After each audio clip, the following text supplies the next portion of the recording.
Good morning, 10th class students. Today we will do question number 9 of Harihar काका chapter. Harihar काका को किन यातनाओं का सामना करना पड़ रहा था. ठीक है, तो हरिहर काका को किन किन यातनाओं का सामना करना पड़ रहा था आप बताएंगे मुझे. ठीक है, चैप्टर में पढ़ा था हमने लास्ट में कि उनके भाई भी और महंत जी जो थे ठाकुरवारी के, वो दोनों क्या थे, उनको ज़मीन के उनकी ज़मीन को हथियाने के पीछे पड़े हुए थे. मतलब दोनों एक टाइप से उनके दुश्मन बने हुए थे.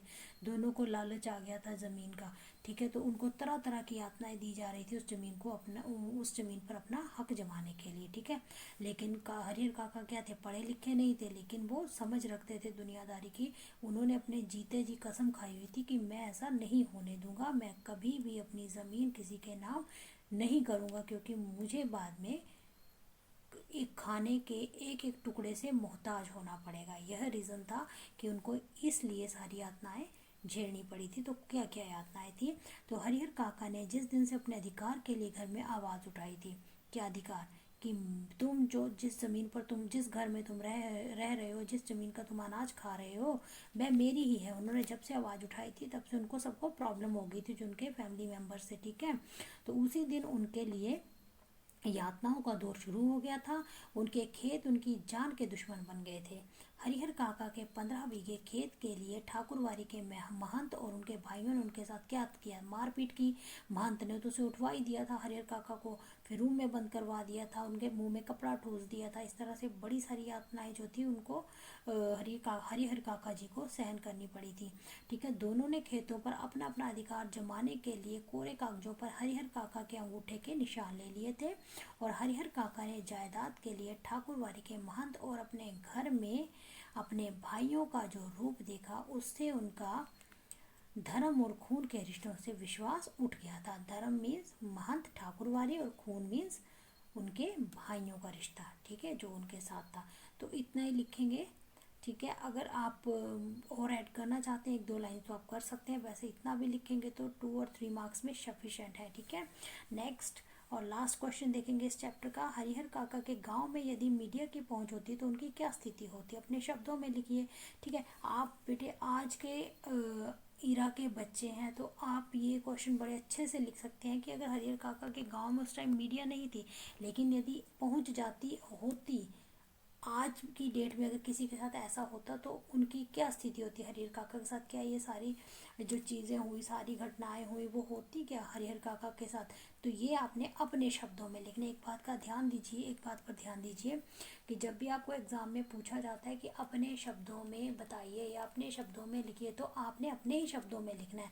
तभी आपको बार बार टीचर्स के द्वारा कहा जाता है कि लेसन्स को थ्योरिकली पढ़िए. क्यों, क्योंकि थ्योरिकली पढ़ने से आप अपने शब्दों में ईजिली लिख सकते हैं. ठीक है, वहाँ पर आपने थोड़ा सा अपने मन से भी ऐड करके लिख सकते हैं, बट होना चैप्टर के रिगार्डिंग ही चाहिए वो. ठीक है, तो थोड़ा सा मैं यहाँ से पढ़ के आपको बता रही हूँ, लेकिन फिर भी अगर आपके माइंड में इसके अलावा भी और कुछ आता है तो आप लिख सकते हैं. You can write that. So Harihar काका का जिस प्रकार से धर्म और घर अर्थात खून के रिश्तों से विश्वास उठ चुका था, उससे वे मानसिक रूप से बीमार हो गए थे. जब इंसान टेंशन में होता है तो क्या होता है, वो डिप्रेशन का शिकार हो जाता है ना, मानसिक रूप से बीमार हो जाता है. वे बिल्कुल चुप रहते थे, किसी की कोई बात, किसी भी बात का या कोई भी बात का उत्तर नहीं देते थे.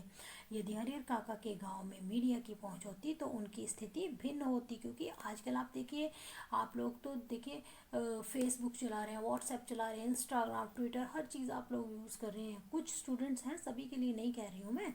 तो आप देखिए कोई भी छोटा सा भी अगर इशू हो जाता है तो लोग क्या कर रहे हैं, सोशल मीडिया पे वायरल कर रहे हैं, एकदम से फेसबुक पे आ जाता है. ठीक है, एक मतलब बहुत अच्छा भी इसको हम बोल सकते हैं कि ऐप है, ये बहुत अच्छी ऐप भी है, और एक टाइप से ये ख़राब भी है. क्योंकि कुछ लोग तो समझ से पूरी सूझबूझ से काम लेते हैं, लेकिन कुछ लोग जो हैं वो ऐसे उतावलेपन का शिकार हो जाते हैं और वो फटाफट सोशल मीडिया में हर चीज़ को वायरल कर देते हैं. लेकिन कहीं ना कहीं ऐसा करना सही भी है, और ऐसा नहीं करना जो है वो गलत भी है. ठीक है, तो अगर ज़रूरत है तो उसको वायरल करो, अगर कोई अच्छी चीज़ है. अगर हाँ कुछ ऐसा है, हाँ आपके विरुद्ध अन्याय हो रहा है, आपके साथ अन्याय हो रहा है, ठीक है, तो आप लोग आवाज़ उठा सकते हैं। वो एक अच्छा जो है प्लेटफॉर्म है, एक फेसबुक, अपने आप को एक्सप्रेस करने का या अपनी बात दूसरों तक पहुंचाने का या अपने या दूसरों के विरुद्ध हो रहे अन्याय के खिलाफ आवाज़ उठाने का। लेकिन उस समय ये चीज़ें नहीं थी। लेकिन बोलते कि चलो फिर भी अगर मान लिया कि मीडिया होती और वहाँ पहुँच जाती तो क्या हरिहर काका की ऐसी कंडीशन होती? नहीं होती ना। तो बोला कि उनकी स्थिति भिन्न होती। मीडिया उनकी स्थिति तथा उनके साथ हुए दुर्व्यवहार की बात को दुनिया के सामने लाती और लोगों के सामने धर्म के नाम पर संपत्ति इकट्ठा करने वाले महंतों का असली चेहरा दिखाती। ठीक है। और खून के रिश्ते किस प्रकार निजी स्वार्थ के कारण अपने घर के लोगों की जान के प्यासे हो जाते हैं, इस बात से दुनिया को अवगत कराती। ठीक है। तो ये इसका आंसर होगा। ठीक है। और इसके अलावा भी अगर आपके माइंड में कोई भी थॉट आता है लेसन को पढ़ने के बाद, then you can write by yourself, there is no problem, because this is 10th class. So आपको यहाँ पर ऐड करना बहुत ज़्यादा ज़रूरी होता है खुद से। ठीक है। बाकी ये है कि आप लर्न करते रहिए साथ साथ में, कोई परेशानी ना हो। और अगर फिर भी कोई प्रॉब्लम आती है तो आप मुझे पूछ सकते हैं। थैंक यू बेटा, हैव अ नाइस डे।